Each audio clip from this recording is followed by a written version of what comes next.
Welcome back to Global Book Network. My name is Flobo Boyce, and of course, we're putting the spotlight on different authors from all across the world. And my guest today has a little bit of a special kindred spirit because I also was someone who had to navigate the school systems and colleges and all that. And hopefully, our guest can give us some insight. So please welcome the author of Mastering Your Degree 10 Keys to Achieving a Degree, Ms. Yvette Zitakwe. How's it going, ma'am? Good. Thank you so much. And how are you doing today, sir? I'm doing fantastic. And I meant what I said in that intro. I'm so glad you wrote about the subject because it's something a lot of people go through when they try to advance into higher education. Thank you so much. And it's going to be my pleasure to give the viewers and everybody listening a little bit about the book. And if they want more, they can actually get the book. But I'll share as much as I can today with them. Of course, let's start at the beginning. The purpose of your book was really to give a bit of insight for those immigrants, prospective Americans, and how to navigate that. So let's start with your story. How did it begin? How did you go through your process of getting your degree? Thank you so much. It will be my pleasure to share that with the viewers.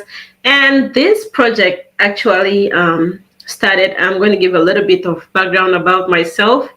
And being an immigrant, I got to the United States here in 2010. And the purpose for my travel was to meet my husband. And when I got here, it wasn't really easy. It was a difficult moment, understanding that we had to start from scratch. He had been here for a couple of years, but joining him, and bear in mind, that was my first time ever leaving my parents to travel that far. So I want to tell you, I had a lot of questions in mind and I had a lot of doubts, knowing that I had always had my parents to guide me through everything. But now I had to start life all over with my husband, whom I really did not know in person, but we did most of our relationship in a distance. So it was challenging beginning marriage and knowing him and then knowing my new environment.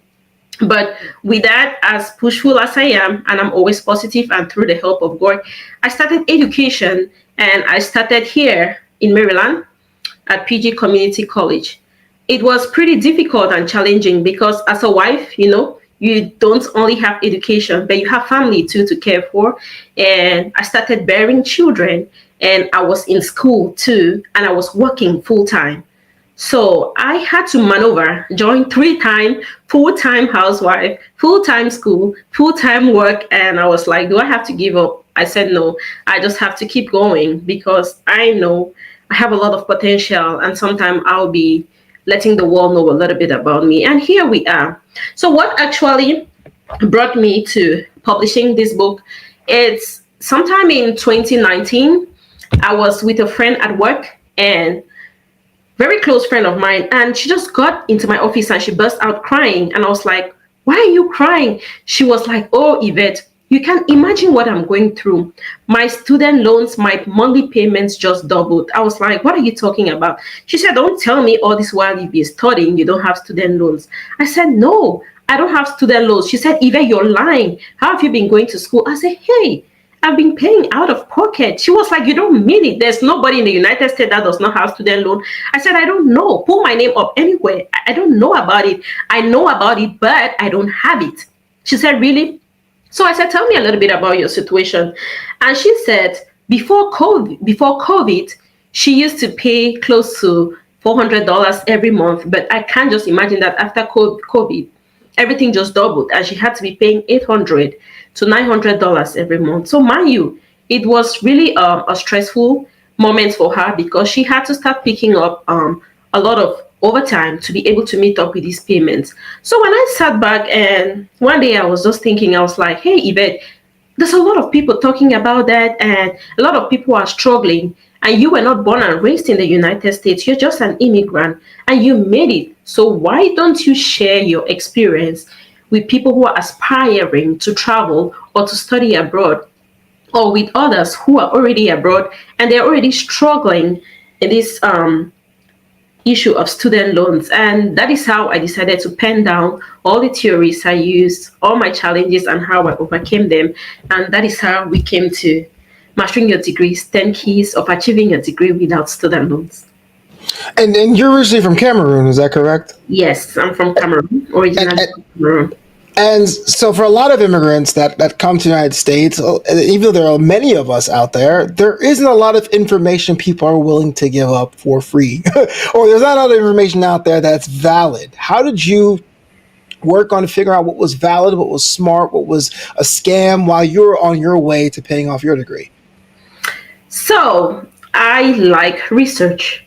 I like asking questions, and I like mentorship. Everything I dive into, I first of all sit down to plan about it. I go into research. I want to look who has gone ahead of me to try this path, who has gone ahead of me to walk this path that can lead me, that can hold my hand, that can say, Yvette, you go right or don't go left. I always want to do that. And one thing others are going to get to know about me is the importance of God in my life. I always seek his face on what I'm supposed to do next, where I'm supposed to be. And that is one of the things that has really been a lot of guides to me. So I did research when I came. I had a lot of influences from family, from friends telling me, oh, you can just study this, or you can just do this, or you can just do that. And I want to say a big thank you to my husband, because him being here for a couple of years was a really great support system to me. He was able to tell me, Yvette, credit cards are good, but bad in this aspect. So if you want to use it, you can use it this way. He was able to tell me school is good, but you first of all have to sit down and decide on what you want to study in school, so that tomorrow you're not just roaming the job market, but you're able to use whatever you study to support you financially. So I made those research, and I got a couple of people that were able to support and lead me both financially and also in my career path. And those are the people I used. Some of them, I would mention them. And I had Mr. Fideli Sange, I had Mr. Chi Edwin Awasum, who was one of the people that helped me in producing this work. And he's one of the people that wrote the forwarding for me. And I had my spiritual mentors, such as Prophet Benjamin, to guide me. And I had financial supporters too, who mentored me to be able to manage my finances, how to plan and how to budget. And I don't want to leave aside the fact that I also had support through student loans, through grants, such as FAFSA, that helped me for a couple of years. So that is how I was able to get over it. Sure, and grants are basically income you take. You don't have to pay Yes. those back as loans for those who are from out of the United States system. The FAFSA can be kind of cool, or it can be very, very confounding if you're not used to it. Yeah. So, okay, I understand the debt-free thing. That is definitely something we're going to get to in a bit later. But talk to me about the actual college. I mean, day in, day out, also raising a family, also tending to a home. How did you split that time? How did you stop from going crazy during those times you're in school again? Thank you so much. Thank you so much, Mr. Poole. But I think in the coming years, that's going to be another book to write. And please bear with me if I get emotional or I get so serious. This part always gets me. Okay. So managing college, family, and work, it wasn't easy. I remember the first year, I'm going to share with you the first year when I had the admission to start school. I was 5 months pregnant, and I went to the advisor and I told him, I'm like, hey, this is my first pregnancy and I don't think I can start nursing school. And for those who have been through nursing school, you know, it's no joke. It's very strict. You don't get to fail a course. You don't get to skip a semester. Once you skip, you're out. He told me, he said, girl, you are very, very lucky. How would you have an admission to a nursing school and you're telling me you're pregnant, you can't start? Just know if you lose a spot, it takes another like 1 to 10,000 students for you to have a spot. I said, really? I didn't know that. I said, if that's the case, I'm in. And I got in. And my husband asked me, are you sure? I said, now I don't have a choice, but I need to put on all the strength and everything I have to go through it, because if I lost this opportunity, I don't know if I'll have it again. I'm one person. I don't miss my opportunities. Any opportunity I see, I want to go for it. Yeah. I tell my kids that every time, that every opportunity I get, I really want to go for it. So with that pregnancy, I was able to begin the first semester. God help me. It was a natural birth, and I was able to return to class after 3 or 5 days. I didn't tell any of my teachers. I didn't tell any of my mentors. I just put to bed because I was afraid it would be like, your body cannot take it. So I managed to go to class. I read while I was at the hospital. I will read at midnight so that the doctors don't see me. And getting to the third semester, I was pregnant again. And in that light, I had difficulties for my husband working. And at that point, my husband had to work full time to be able to cover the bills, while I only work part time to at least support him and also take care of my baby. That was my daughter. It got to a point where it was so difficult managing her. Some days, the little money I would earn or the little income I'll have from work, I would have to use it to pay a babysitter. And fortunately, my mother-in-law visited, and when she saw how I was struggling, she asked me, "Can you sacrifice for a couple of years?" And I was like, "What is she talking about?" She said, "I want to take this baby back home to Africa. I'm going to raise her for a couple of years while you focus on school." That was the greatest breakthrough for me, having my daughter. But I had to endure that pain as a mom, sending her daughter away. I know I wasn't giving her up, but it was an opportunity for me to pursue my career. So I Yeah. let her. She was 6 months at that time. She got to 9 months, and I quickly made a passport for her. And my mother-in-law took her back to Cameroon. So she spent 2 years. In that 2 years, Mr. Fobo, I studied like I never did before. I took classes, weekly classes. I took bi-weekly classes, monthly classes, and that is how it helped me speed up my program. And during that time, my finances too, I was able to manage them and budget better because I was no longer paying any babysitting. So those finances, I put them together for my tuition and also for my books. And what I did was I worked extra hard during the holidays to raise more income. I worked 2 to 3 jobs, and I cut all my spending. There was no partying for me. There was no expensive clothes. I focused on my uniforms. I focused on I didn't focus on any designer bags. And that is how I diverted every income to my education. And that is how I was able to maneuver it. Yeah. I don't have kids of my own, but a lot of my friends now are having children, and they have always told me that you'll never guess how much childcare costs I'm telling you. nowadays. It is something surreal. Yeah. When I was in my mom's belly, she was in college too, and there were stories of how she was on bed rest and still went to class, and the teachers were saying, "Don't go out, go back to bed. What are you doing?" No, And there then was no bed rest. And sorry to tell you, let me share this with you. The please. second child was a C-section. And I remember I was discharged on a Sunday evening, and I had a final exam on Monday. I could not even drive to school. School was just like 10 minutes drive. I had to call a friend. She picked me up, and I was like, "Don't let the teacher know I had a C-section." So we went extra early for me to be able to slowly walk to class, and I sat down. And when I finished, I had to wait for everybody to go out of class so that they don't see me walking that way. And they were like, "What is going on?" And I just want to thank God. I had 3 groups of friends who stood by me and supported me. And it was great success. It was a time of building family and relationship. And I really appreciate that. Yes. Yeah. In advance of this interview, I had a chance to watch the book launch of your book on YouTube, which is Oh my available now. God. You had your friends and family out there. That must have been a very surreal situation to see the product of your work and your friends and family that will support you. Tell me more about that. Thank you. So the book was launched on March 8th, and it was a good turnout. Being or getting to know that it was my very first book launch, and the preparation towards the book launch, it was so scaring, it was tiring. And I was like, I kept asking, "Are you sure this day would come?" I had a lot of anxiety. I could not sleep. I was like, it's my first time. Yvette is always so shy. She don't want to stand in front of people. But I see her this push telling me, you have to spread the word. A lot of people are suffering out there. You need to get this going. And I don't want to tell you how many times I gave up. I was like, no, I'm just going to keep the book to myself. I'm just going to put it on Amazon. If anybody stumbles on it, they stumble on it. I don't want anybody to know. Let's cancel the events. My friends were like, no. And I had Valerie, one of my friends, she was like, I will support you. I was like, Valerie, I don't even know what to do. She said, don't worry about the decorations. Don't worry about the arrangements for the snacks. I got that covered.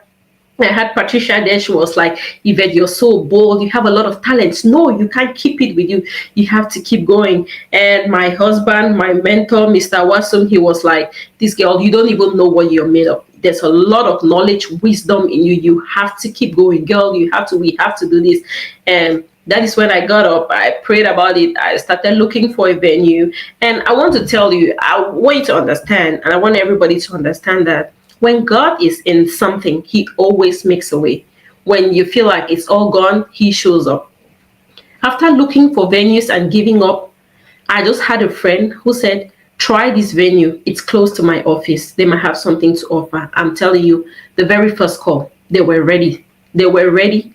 And she was like, I don't know. In March, there are a lot of weddings and events. I don't know, but I pray God helps you. When I called them, they were like, oh, yeah, your date is available. No problem. And I was just waiting. And I was like, these people are going to slap me now with the whole sum of, and it was so affordable. I was like, yes, I will take it. I could not wait to say, yes, I will take it. And I was like, yes. I said, when do you want me to come pay for the deposit? She said, anytime you're ready. I said, no, not anytime, because I don't want to get there. And and I went to my boss and I said, boss, can I have 30 minutes of break? I have something I have to take care of. And he was like, yeah, go. Why not? And just like that. So I took my break. I quickly went and I booked for it. And I'm telling you, there is always an obstacle that would come. I had signed a contract with this book production company, and I was waiting for the master's copies that I had to use for this book launch. 3 days to the book launch, I had an email stating that your master copies were delivered. Guess what? I got home with all this excitement to open my master copies. And when I looked at the very first page of the master copy and the second page, guess what? The title was wrong. Oh no. The front cover was something else. You needed to see my mood. I could not eat. I started crying. I was like, what have I done to deserve this? It was embarrassing. It was so disappointing. And I was like, how do I go for a book launch without master's copy to at least offer or share with the people who are coming to support this vision and who are coming to promote this work? And I was so confused. The next day, I called a friend and he was like, how are you preparing? I said, it's not moving. I don't know what I have to do. He was like, we have to. There must be a printing press that can help us around. I don't care if we endure extra costs, there must be a printing press. So get to work. That's what you were supposed to do. Get to work rather than worrying. I got on the internet, put in my zip code. I started looking for the closest printing press. Thank God, I saw one. And I asked them, how fast can you do a production for me? At least give me 50 copies to begin with. And that is how we made a deal. And overnight, I was able to get copies to use for this book launch. And I was really, really grateful. And I still want to send in my appreciation to everyone who was there to support me. And it's just some of those challenges that come, but I believe with prayers and commitment and you not being disappointed and the willingness to share the vision you have with others, God always makes a way. And that is how we got to the book launch. And it was pretty successful. I guess you saw that for yourself. Yeah. Well, what I liked about you telling your story is that a lot of times we have creatives on the show and other authors, and they're always at that moment of like, who is going to care? Or why should anyone buy it? But you had a support network that saw the potential for not only yourself, but helping others. And I got to ask, that must be pretty uplifting seeing everyone show up with the love and adoration on book launch day. Yeah. Well, as we go through the chapters of Mastering Degree, 10 Keys to Achieving Degree, was there one particular concept or one key that you think that maybe it gets overlooked when people think about finding a way to get a degree? Yes. And I would love to share that. When I whenever I share my story with every other person or friend I meet on the way, I let them know that every chapter of this book is pretty important. every bit of it, every chapter, beginning from planning.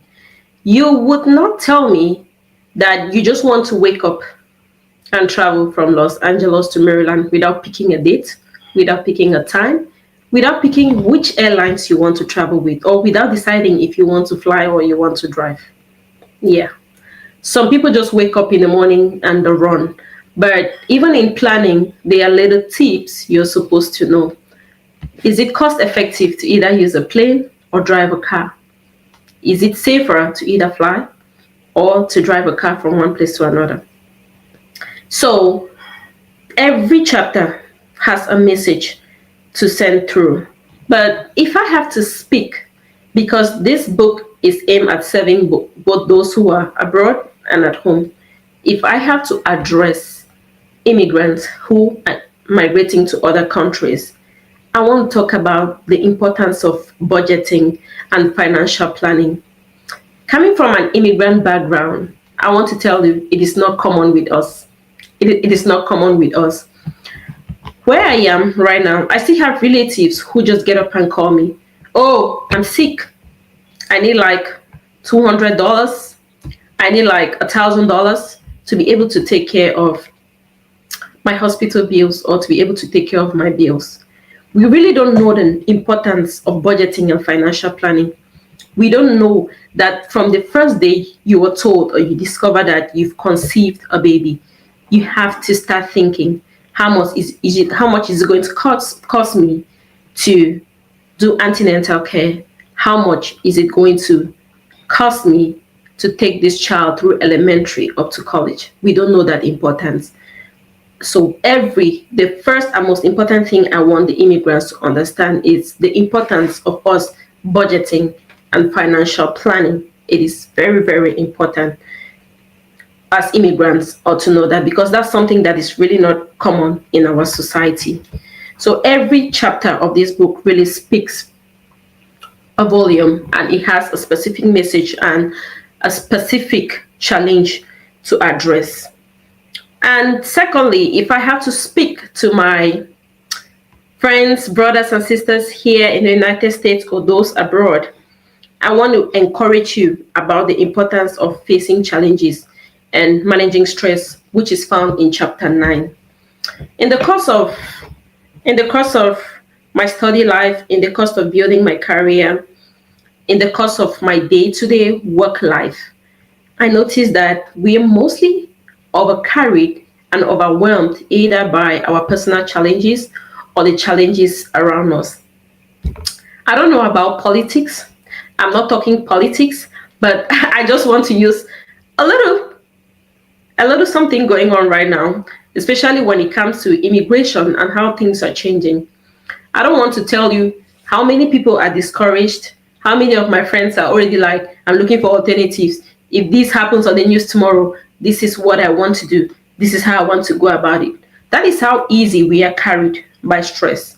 But how many of us do, or challenges? But how many of us who really do take our time and say, okay, this is what is happening. Do I really know that I can just do like a stop, do a quick meditation, do a quick re-evaluation, and don't back up and don't run away from my challenges, but stand and face those challenges? While in nursing school, not one of my classmates, not two, but a lot of them dropped out of nursing school.